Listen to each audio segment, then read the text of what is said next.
Some say love, it is a river, and that it drowns the tender reed. And some say love, it's like a razor,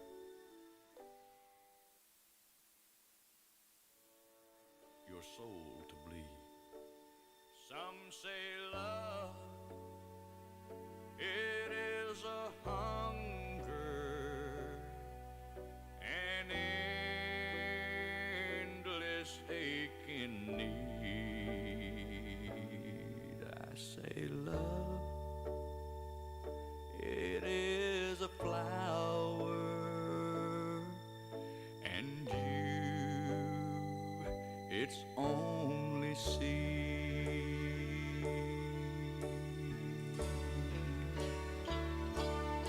It's the heart afraid of breaking that never learns to dance. It's the dream afraid of waking that never takes the chance. It's the one who won't be taken, who cannot seem to give, and the soul afraid of dying that never learns to live.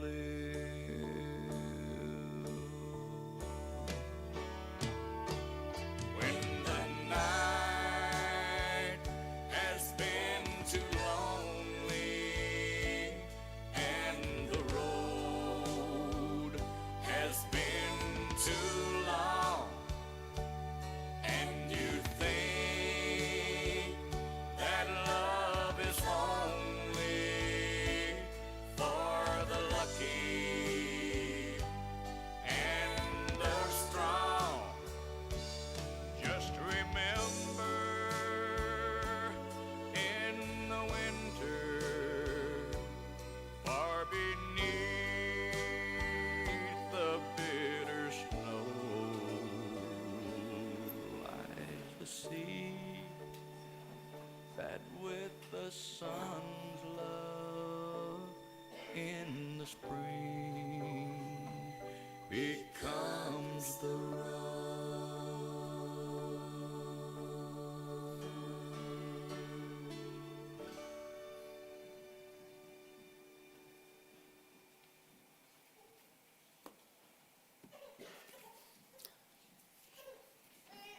Good morning, everyone. My name is Dave Foley, and I have been given the great honor to be the celebrant for today's memorial and service and celebration of life for Brian Schoffer.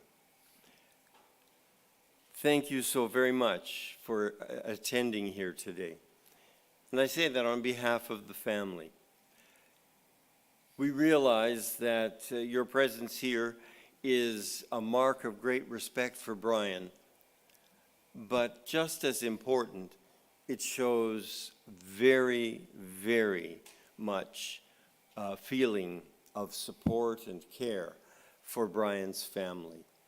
And as I said, we want to thank you for that.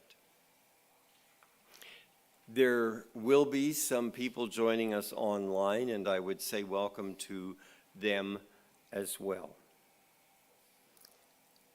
You already know that if you would like to make a memorial donation in Brian's name, you can do so to the Eagles Club, the Fraternal Order of Eagles. If you need assistance in making that donation, please speak to any one of the funeral home staff, and we'll be quite happy to make sure that you have the direction and help that you need. For everyone, you are invited, and in fact, the family would strongly encourage you after the service is finished here to proceed to the Eagles Club, where there will be a reception and an opportunity for us to continue to celebrate Brian. It's my experience that we only do a little bit in this formal celebration here. And much more fellowship is enjoyed, and Brian will be remembered and spoken of by virtually all of you at the reception. And we want to encourage you. Dig out the stories, remember the good times. Oh, you can talk about his mistakes. You can talk about the things that made him an interesting person, but plan to continue to honor his memory as you gather for the reception.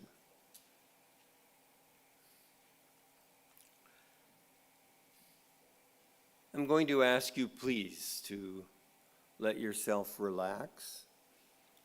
This is a day of great emotion, and we understand that. But before we really begin, let's just take a moment to quieten our hearts and our minds.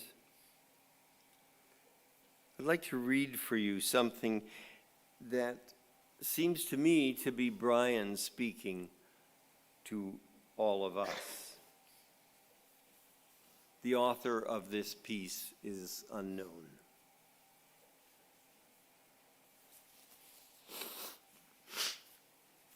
Dear friends, I go, but do not weep. I've lived my life so full and deep. Throughout my life I gave my best. I earned my keep. I've earned my rest. I never tried to be great or grand. I tried to be a helping hand. If I helped on a team, if I helped on my own, it was more than repaid by good family and friends that I have known. And if I went the extra mile, I did it with pleasure. Really, it was all worthwhile. If I brightened your path, then let it be a small contribution from my loved ones and me.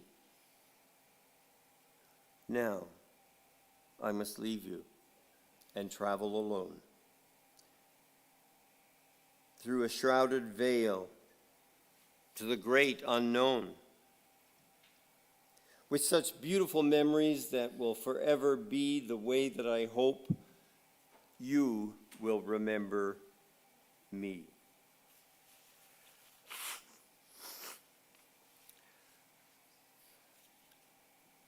One line in there really spoke to me when the poet said, "If I brightened your path, then let it be a small contribution from my loved ones and me."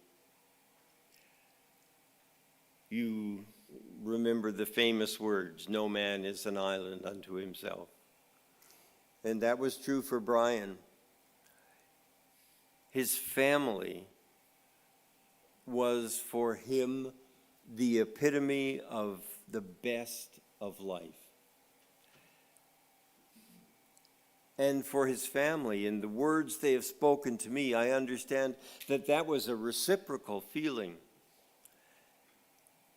And although we're marking Brian today and saying thank you to him and celebrating his life,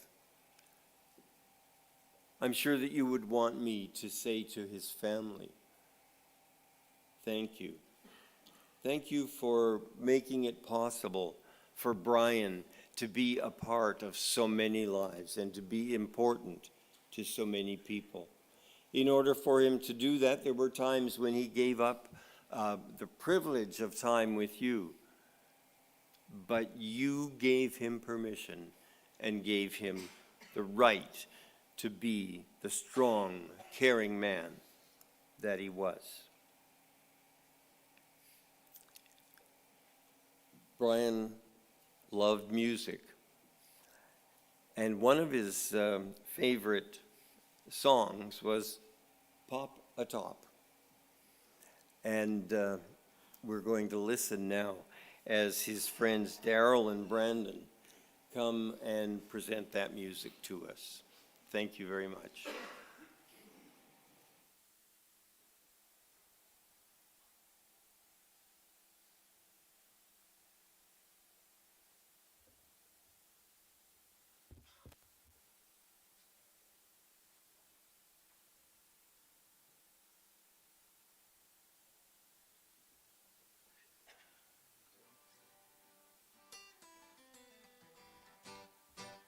Top again. I think I'll have another round, some of my friends. Then I'll be gone and you can let some other fool sit down. For me is misery, and here I'm wasting time. 'Cause the road fools on a roller stool is not what's on my mind. Then you see her leaving me, it's not what I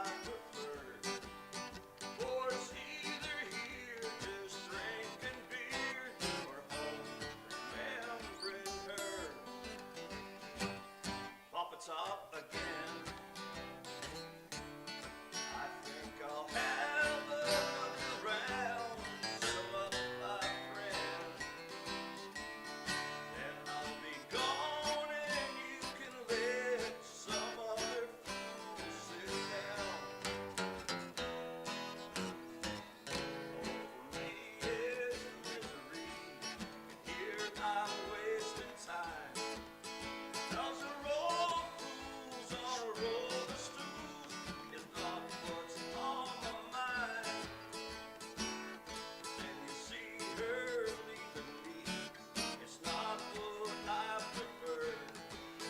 Or it's either here just drinking beer or home remembering her. Pop a top again. I've just got time for one more round. Set 'em up, my friend. Then I'll be gone and you can let some other fool sit down. Pop a top again.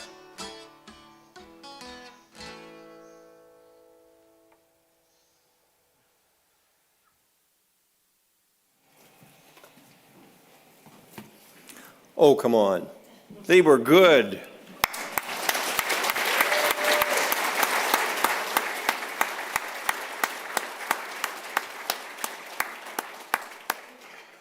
Guys, you did something really, really important for us. You took some pressure off of us. You made our hearts a little lighter. Thank you so very much for that. And I'm sure that every one of you had a picture of Brian in your mind while they were singing. With a crowd this big, it would take us a very, very long time to go from person to person and inquire and ask, what do you remember most? What's the best feature of Brian? Why was he important to you? I'd get 180 or whatever it is, different answers, wouldn't I? And we'd be here too long, I understand that. But it's the people who live with us who know us best and can really open up our lives. Brian was a very proud grandfather. And he's going to come, his grandchildren are going to come. It's Rhea, Caitlin, and Ryder. They're going to share some of their thoughts on their granddad, with you. So come on up.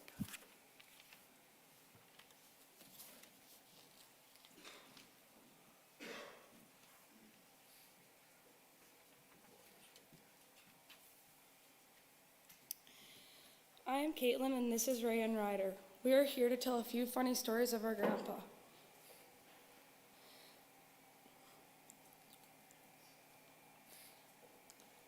Anyone that knew our grandpa knew that he always wore cowboy boots. Grandpa thought it would be a good idea for us to also have a pair. He'd buy us a pair after passing each grade. One time when Grandpa had to take me to hockey in Regina, we arrived a little early. He decided we would take a trip to Cowtown. After leaving Cowtown, I had a brand new pair of boots to show off. Walking into the rink, I had my shorts, hockey bag, stick, and brand new boots on. Everyone loved them. Our grandpa also loved ice cream. He enjoyed taking us to Snow Hut. Grandpa's favorite flavors were Tiger, and Superhero. Grandpa used to buy old houses to fix up. We would always be excited to see what kind of treasures we could find. He would show us how to paint, side the house, roof, and anything else needed to renovate the place. Grandpa would always wait last minute to buy Grandma Christmas gifts. He would bring us along to help him shop. Once we seen some of the things he would want to buy her, we would try to talk him out of it, but he insisted on the sweaters and shirts with the brightest colors and crazy patterns on them. They would almost always have a wolf, puppy, eagle, or horse printed on them. If he couldn't find him in the store, he would go with my mom to try and get them made for her instead. Grandma didn't want to hurt his feelings, so she would wear them anyway, whether they looked good or not. This one time, Grandpa took me to one of his friend's farms to go fishing. I wasn't really sure what he had in store, but once we arrived, we started fishing, and just about every cast, we would reel in a fish. But not just any kind of fish, big goldfish. We had a great time, and by the end, we probably caught around 200 fish. We put all the fish in a blue rain barrel and took them out to drink water to show our family. They were also surprised to see they weren't normal fish you would catch, but rather huge goldfish.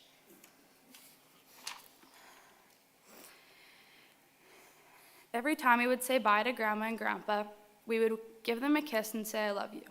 When Grandpa would give us a hug, he'd squeeze us and say as loud as he could, "Crusher, busher," and we would try to squeeze as hard as we could. This carried on for all these years.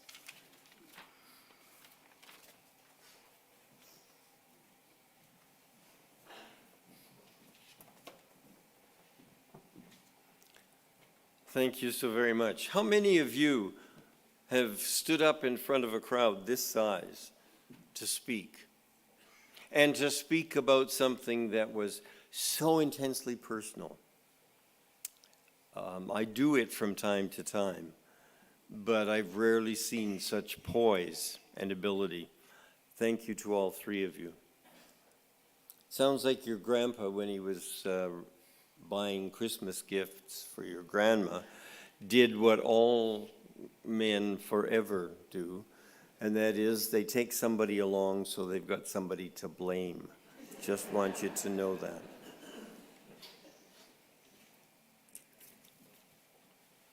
I wonder, what's your best recollection of Brian? For a lot of us, just looking up here at the front, we see the red jacket, which I'm told he owned. Well, it wasn't 100 years, but it was a lot of years he owned and wore. He insisted on wearing that jacket. But it's red. That's his favorite color. I'm sure that many of you knew that. And look at the beautiful flowers that repeat the color and remind us again of Brian. The bare facts were given in the obituary, and I'm sure that virtually all of you either read that or already knew the details that were there. That he grew up on the farm in Crane Valley, moved to Moose Jaw when he was 16. My goodness, in today's world, that might be considered child abandonment, but that's what happened when I'm the same age as Brian. That's what happened. Our parents were just ready to let us go out on our own, and he did that. He got married January the 10th. to the love of his life, Linda. They raised their children, Kelly and Carrie, and then delighted together in their grandchildren, Rhea, Caitlin, and Ryder. He was a very hard worker. He provided well for his family. He was a roofer all his life. And this is a direct quote from the obituary, just in case there might be any wondering about this. It says, he was a roofer all his life, and the best one at that. Yes, I'm sure there's others in this room who are roofers. You can now go to 2, 3, 4, and whatever, because Brian chose number 1.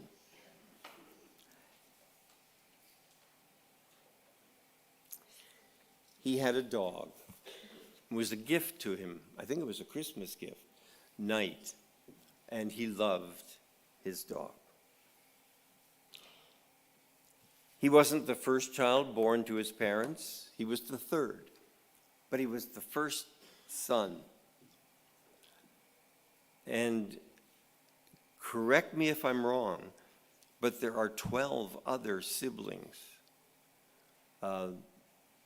That family took God's suggestion to be fruitful and multiply and did it according to the new math, I guess. Growing up, he helped out on the farm. He went to work as a roofer. He worked for Duncan Roofing. Later on, he continued working at Moose Jaw Heating and Plumbing / Crestview Roofing. For many years, he was one of the foremen. And then when Crestview closed down, he set up his own business. He met Linda very young. They met and grew in love and were married at a very young age. He worked very hard, and I think we can understand something of what that really means in that he worked, literally worked on a roof up until the day he could no longer stand. But even after he was sick, he tried to get back on the roof. He went up on the Zoom boom on a chair at his daughter's house to make sure the job was done right there. He was a member at the Eagles Club. And actually beyond that, he was a trustee for the Eagles right up until the time of his passing. He loved his Ford vehicles. I think there might be a chuckle or two. He loved his F-150, and he loved his Mustang, which someone in this room, I think, might have been able to purchase. Carrie, would that be you by any chance? They told me the story of one time that they were on their way to Assiniboia to his mother's funeral. There was Brian, Linda, and Carrie. As evidence of his heavy foot, they were going 160 kilometers an hour. Even for me, that's extreme, and I do have a heavy foot too. But can you believe the luck of the man? The RCMP officer who stopped him knew him, and he actually gave him a free pass and said, yeah, well, you can keep on going, but slow down. I don't have any proof that he actually slowed down, but he did make it to Assiniboia. All of you would know that Brian's choice of clothing, his sartorial excellence, was displayed with button-down Western shirts, snap button shirts, blue jeans, and cowboy boots. He even water skied in his blue jeans. I can't, the picture won't come. He loved bread, potatoes, and Kool-Aid. Who even knows what Kool-Aid is anymore? Apparently they still sell it in the States, so when members of his family and friends were going down to the States, he would try to make sure that they bought the Kool-Aid and brought it back with them, and he would give them the list of flavors that he wanted. Orange was one, lime was one. Sorry, I can't pull, there was a third one. Pardon me? Red? You know, I'm deaf. Shout it. Grape. Okay. And I mean, I had to check this. It's absolutely true. Bread with every meal, potatoes with every meal, and Kool-Aid with every meal. There were some meals, I don't know, did he have potatoes with his hot dogs? I don't know.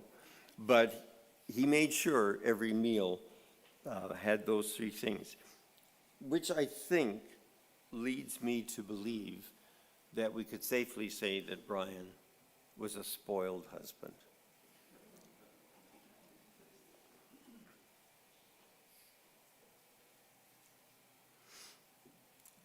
In 2000, Brian became the father-in-law to Steve, Carrie's husband. Steve is a farmer. And Brian loved talking to Steve about how things were going, the crops, the equipment. Last year at harvest time, and you will all know that by then he was already not well, Brian came out to the farm and combined with Carrie. By the way, Carrie also confessed to me that she has a heavy foot. But she was describing for me what they were doing, and her father said, well, he'd like to try it. So, being a good daughter, she let him get into the driver's seat, and I think the way it was written is he gave it a whirl. He really almost truly gave it a whirl. He had to turn, and I can just see the combine, coming around on an angle like that as he straightened out. He was amazed at how the combine worked, and he was so proud that Carrie could handle that machine. Of course, Steve and Carrie became parents, and Brian became a grandpa, thrilled to experience that. He would brag about their accomplishments. He obviously made sure that they followed in his footsteps, literally, with cowboy boots. I think they got a pair of cowboy boots every year at graduation. Am I correct in that? Pretty close. Yeah. Every Christmas, he and Linda would have Christmas with their grandkids. Everyone would open their gifts together. He went to McDonald's every day for coffee with the guys, and some of you are here today. He liked the meat draws on Sunday at the Eagles Club. He liked anything red. I'm told that in 2014, Brian and Linda went to Vegas, and then they surprised Carrie and Steve and the kids in Arizona. He got one of the trees in front of his house cut down and carved an eagle into it. His favorite song was Pop Top by Alan Jackson. Brian would call Carrie Pooper. I have no idea why, but there are many thoughts in my mind as to what would have brought that about. And grandpas and dads the world over embarrass their kids with that sort of thing. And then when Rhea was born, she had to be Little Poop. And I don't know why she got that name. He built them a tree house, but there wasn't a tree, so he figured out a way to lift it into the air. He was a very, very social person. You would never find him by himself. He was always talking with someone or listening to them. I know that you could add so many more stories, so many more details. And at the end of talking, we would have a complete picture of the man. I want you to remember to do that after this service is over and we have a time for fellowship at the Eagles Club. Right now, I'm going to invite you again to sit back and relax.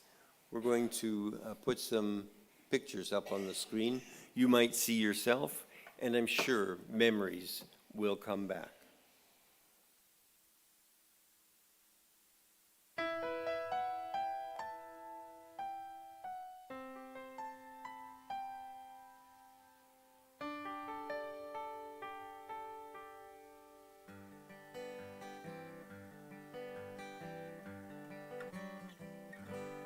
Looking back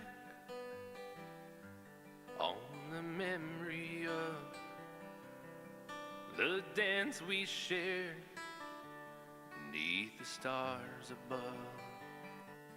For a moment, all the world was right.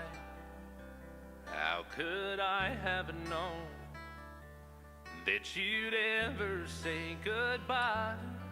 And now, glad I didn't know the way it all would end, the way it all would go.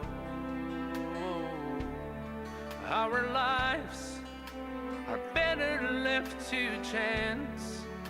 I could have missed the pain, but I'd have had to miss the day.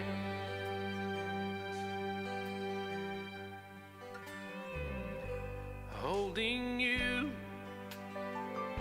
I held everything, and for a moment, wasn't I the king? But if I'd only known how the king would fall, yeah, who's to say? You know, I might have changed it all, and now, glad I didn't know the way it all would end, the way it all would go. Our lives are better left to chance.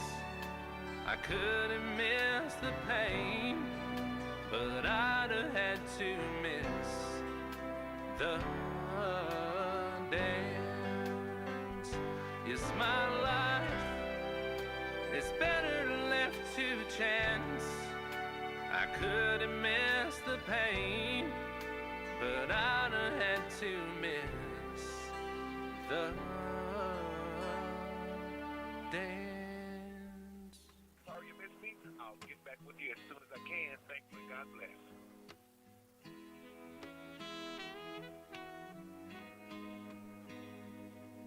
Got the news on Friday morning, but a tear I couldn't find.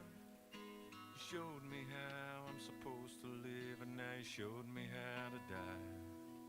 I was lost till Sunday morning. I woke up to face my fear. While writing you this goodbye song, I found a tear. I'm gonna miss that smile. I'm gonna miss you, my friend. Even though it hurts the way it ended up, I'd do it all again. So play it sweet in heaven, 'cause that's right where you wanna be. I'm not crying 'cause I feel so sorry for you, crying for me.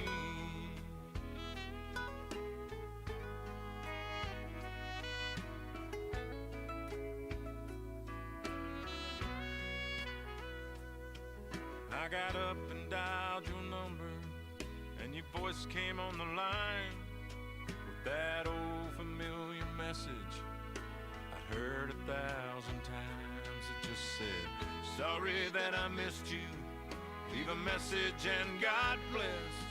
I know you think I'm crazy, but I had to hear your voice, I guess. I'm gonna miss that smile, I'm gonna miss you, my friend. Even though it hurts the way it ended up, I'll do it all again.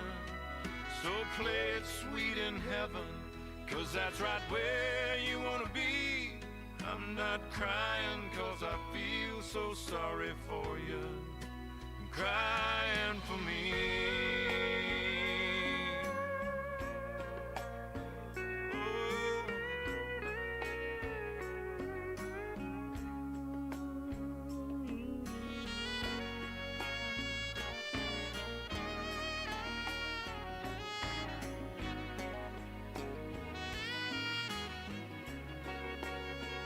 So play your upside down, left-handed, backwards bass guitar. I'll see you on the other side, superstar.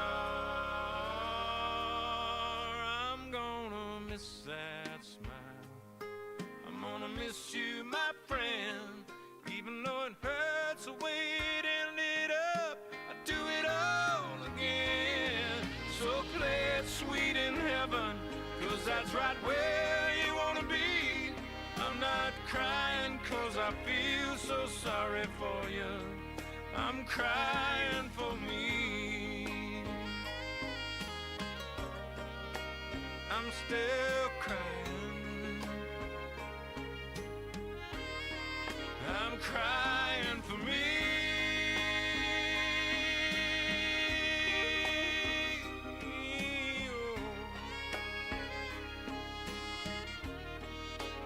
I'm still crying.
We come to the final moments that we will gather here together.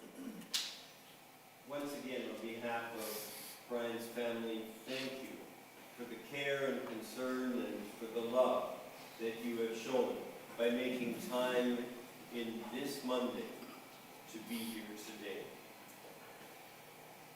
I'm just going to speak a brief blessing on Brian and then a dismissal for you. After that, the family will exit and move across to the Harvey room for some moments of privacy. You, of course, are reminded that you're welcome to move along to the Eagles Club and to share in a time of fellowship there.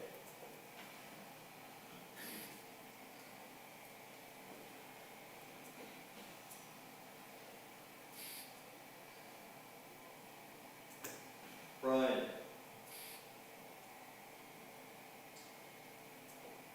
we don't have the words to be able to tell you just how much you will be mourned and missed.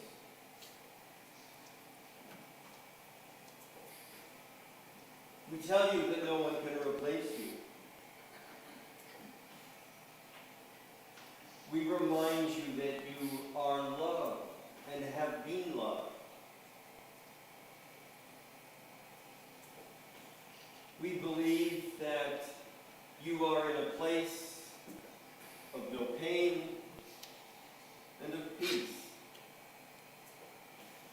So even if we could, in some way, pull you back, our love would not let us do that because you weren't experiencing that in your last days here.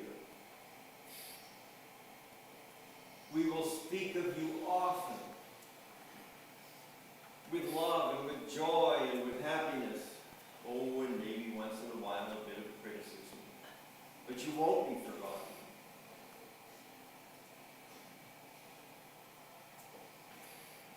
We want you to move into this new world of yours. Take all that there is to experience. Enjoy the sights and the sounds, the scents, the flowers, the good friends who are waiting for you. And we remind you that we're going to be coming along soon. Please wait for us. We're going to count on your hand to be the first one that we shake when we get there. And so we send you in peace, with love, from all of us. And now for you.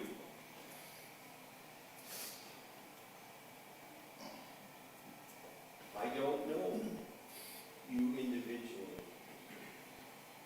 And so I can't be very specific in speaking a benediction to you, but I can do this. I can remind you that you are surrounded throughout life as you are today by people who love you. That you are not alone. That you can do what you must do. One foot in front of the other, one day at a time. It's my prayer that you will go in peace and in love until we meet again. Thank you. Would you please rise?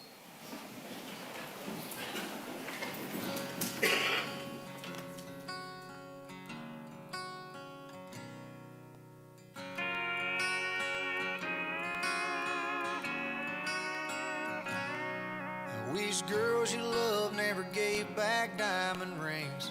I wish every porch had a swing.